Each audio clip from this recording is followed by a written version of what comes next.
সারা জীবন সারা জীবন স্বাদ ছিল গঙ্গা নাইব, কাউকে মুখ ফুটে কিছু বলতে পারিনি। সারা জীবনটা কেটে গেল গন্ড গ্রামে,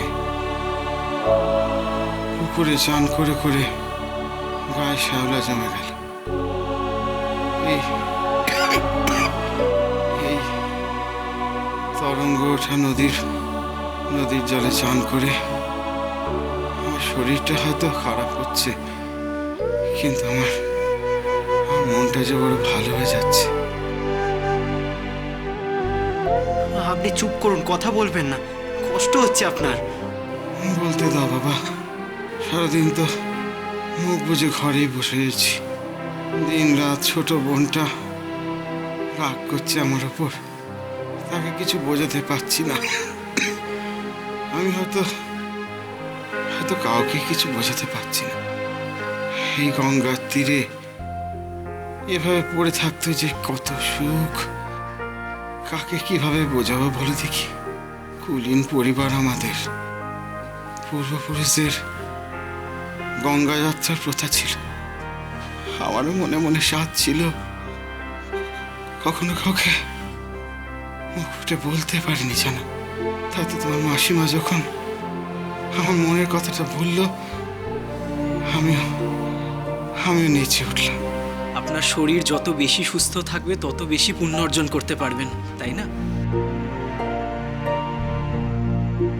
বেশি তো কিছু চাইছি না বাবা, যেটুকু পুণ্য অর্জন হচ্ছে তা যেন অন্নদান লাগে, তাই দিয়ে যেন সে তার মন্দিরখানা তাড়াতাড়ি গড়ে তুলতে পারে, এইটুকুই চাই।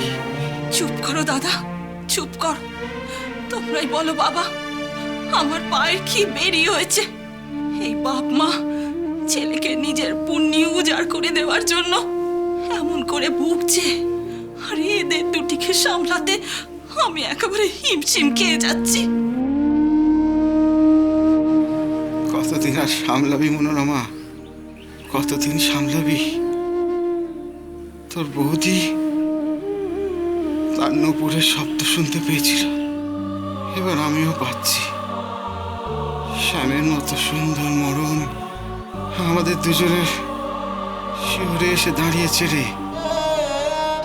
পালাই 60, দোহাই দাদা, এবার রও। তুই বলছিস পায়ের বেড়ির কথা? পায়ের বেড়ি যে আমরা অন্নদার, সে বেড়ি যে এবার খুলে দেওয়ার সময় হয়েছে রে। মণিবাবু খুলে দিয়েছে, আমরা যদি এখন সে বেড়ি না খুলে দিই, অন্নদা আদ্যা মায়ের সেবা করবে কিভাবে? আপনারা ভুল ভাবছেন মেসোমশাই, আপনারা অন্নদার পায়ের বেড়ি হতে যাবেন কেন? সে যেমন মন্দিরের কাজ সামলাচ্ছে তেমনি আপনাদের জন্যও ভাবে। ওই তো আমাদের দুজনকে পাঠালো, এমনকি চট্টগ্রামে মণিবৌঠানকেও সে চিঠি লিখেছে। সত্যি বলছো বাবা গিরিশ? হ্যাঁ পিসিমা। কেন মিথ্যে বলছো গিরিশ? আমার ছেলেকে আমি চিনি না। ও 2 বছর সংসারে ছিল সংসেজে কর্তব্য পালন করতে। ওর কাজ ও শেষ করেছে। এখন বাবা মা হিসেবে আমাদের কর্তব্য তো আমাদের পালন করতে হবে। আমরা যত তাড়াতাড়ি যাব তত তাড়াতাড়ি ওর মায়ার বাঁধন কাটবে, ও মুক্ত পুরুষ হবে। ও কি শুধু আমাদের, ও যে সকলের, ও যে জগৎ সংসারের। আমি যে শুধু ওর জন্মদাত্রী মা, ওর আসল মা যে জগন্মাতা।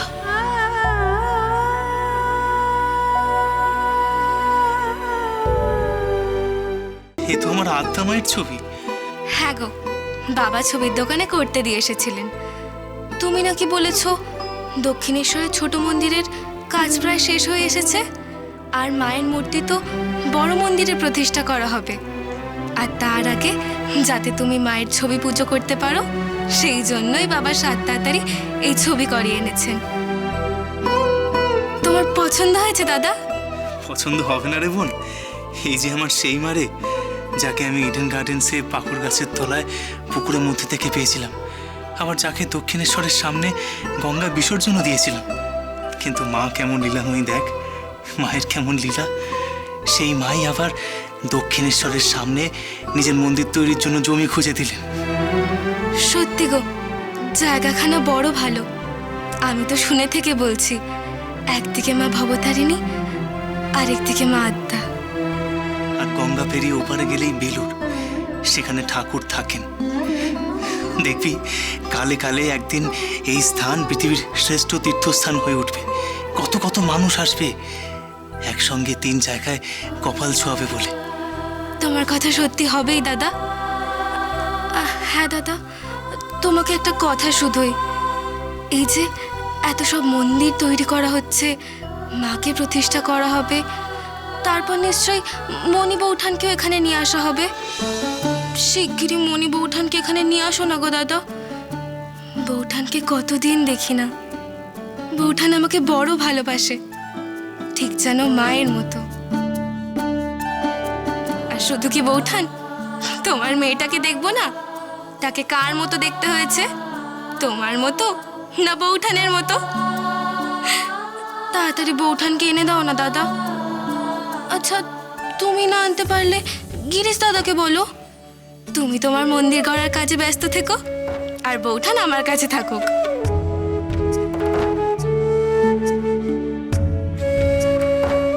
কি হলো দাদা, চুপ করে রইলে যে? তোমার খারাপ লাগলো আমার কথায়? না না, খারাপ লাগবে কেন? তুই তো ভুল কিছু বলিসনি বোন। কিন্তু কি জানিস তো, এই জগতের কোনো কিছুই তোর আর আমার ইচ্ছায় চলে না। সবই চলে ওই ইচ্ছাময়ীর ইচ্ছায়। তিনি যেমনটা চাইবেন তেমনটাই তো হবে। কে বলেছে আমাদের ইচ্ছায় কিছু হয় না? মন দিয়ে আদ্যাস্রোত পাঠ করলে যা যা হয় তাই পাওয়া যায়, এই কথা তো তুমিই বলেছো। এখন থেকে আমি রোজ আদ্যাস্রোত পাঠ করে আদ্যা মায়ের কাছে প্রার্থনা করব, মণি বৌঠান যেন খুব তাড়াতাড়ি তোমার কাছে চলে আসে। তুমি দেখো, মা আমার ইচ্ছা পূরণ ঠিক করবে।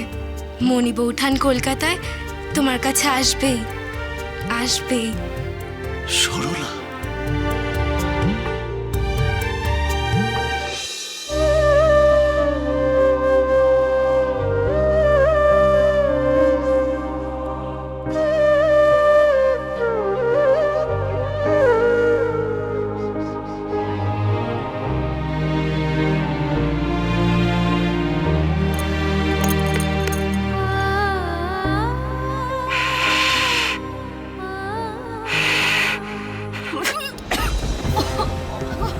ও দিদি, তোমার ফের শরীর খারাপ লাগছে? রাখো, শাকটা রাখো। বারবার বললাম তুমি শাকে ফু দিয়ে বাজাতে যেও না, আমি গঙ্গা জল ছড়া দিয়ে বাজিয়ে দেবো খন, তা শুনলে না। আজকাল কোনো কথাই শুনতে চাও না। যত বলি এসব তোমাকে করতে হবে না, আমি করে দিচ্ছি, তুমি সেই জেদ ধরে নিজেই করবে। আমি ঠিক আছি গো, ওই একটু গাটা গুলিয়ে উঠেছিল।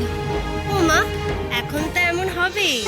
বাবা ছোট বউ, তুমি তো একেবারে বড় গিন্নি হয়ে গেছো। হয়েছি তো, বড়দিনেই আজ প্রায় 6 মাস হতে চললো। সব সামলাচ্ছে কে? তোমার এই ছোট যাই তো। তাই জন্যই তো তোমার একটু সুসার করতে চাইছিলাম গো, তুমি এটাও করতে দেবে না? না, দেব না। দাও দিকে শাকটা দাও, বাজিয়ে দি। ওই যে তারা কাঁদছে। 1 বছর বয়স হয়ে গেল, এখন এমন করে কাঁদবে? তবে ওকে ভোলানো ভারী সহজ, জানো তো। শুধু বললেই হলো বাবার কাছে নিয়ে যাও, বাবা তোমাকে নিয়ে কলকাতায় বেড়াবে, ব্যাস মেয়ের কান্না বন্ধ। আসছি রে তারা, আসছি। ও দিদি, তুমি আবার দৌড়ে যেতে যেও না, এদিকটায় এসো তো, একটু বসো দেখি। এসো, আস্তে আস্তে এসো। ঠিক আছে ঠিক আছে, আমি এই দাওয়াটায় বসো, দুটো খই দেবো, খাবে? না গো ছোট বউ, এখন আর কিছু খাবো না। তাহলে বসো, আমি তারাকে সামলে আসি।